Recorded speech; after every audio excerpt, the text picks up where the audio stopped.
Hello and welcome to the latest episode of our Tea Break series. My name is Faith and I'm the Communications Officer at Orchestras Live. Today I'm joined by my colleague Stuart, and the episode today is very special for two reasons.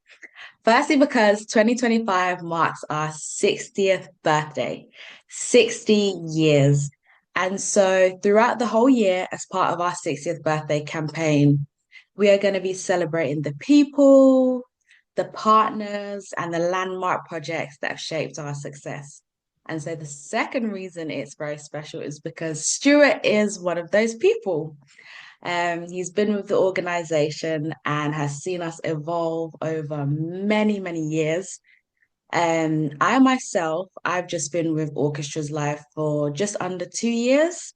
And so, Stuart, can you remind me how long has it been for you? Thanks, Faith. Well, yes, I joined in 1990, so it's a long time ago, 35 years. Wow. Yeah, I know, a long time, but it's been a really interesting time.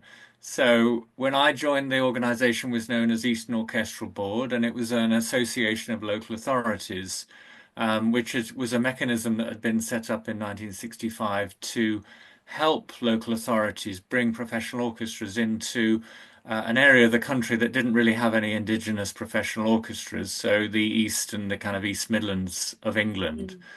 Mm, I mean, looking back on it, it's really quite remarkable. There were dozens and dozens of county councils and borough councils and districts and unitary authorities that were co-investors and promoters of mm, professional orchestral concerts, which is quite remarkable to think back that was in existence back then.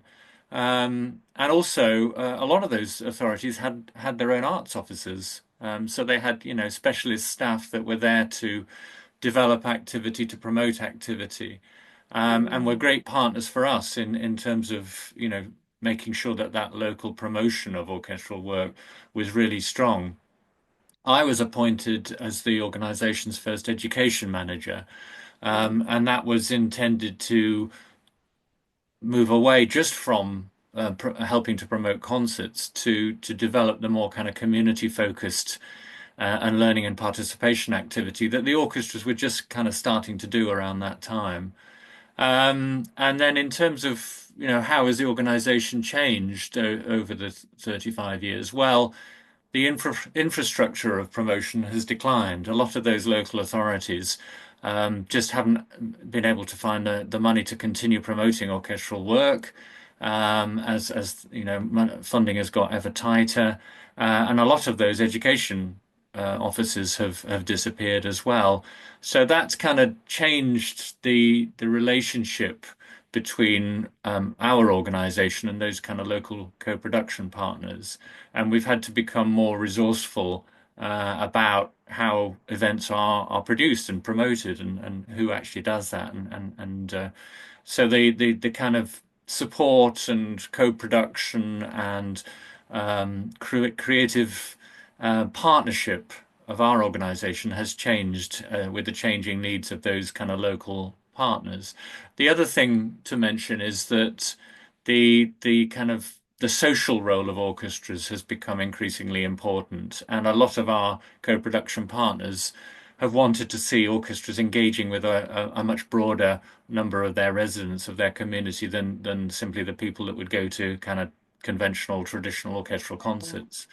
So that's become a big part of our work. And so we became a producer rather than a kind of funding support organization, if you like, building on the trust of having those kind of long-standing partnerships. And we also expanded the reach of our work when we became Orchestras Live across the north and further across the Midlands, yeah. and took on additional producers and other staff to kind of support that kind of bigger geographical reach of the organization.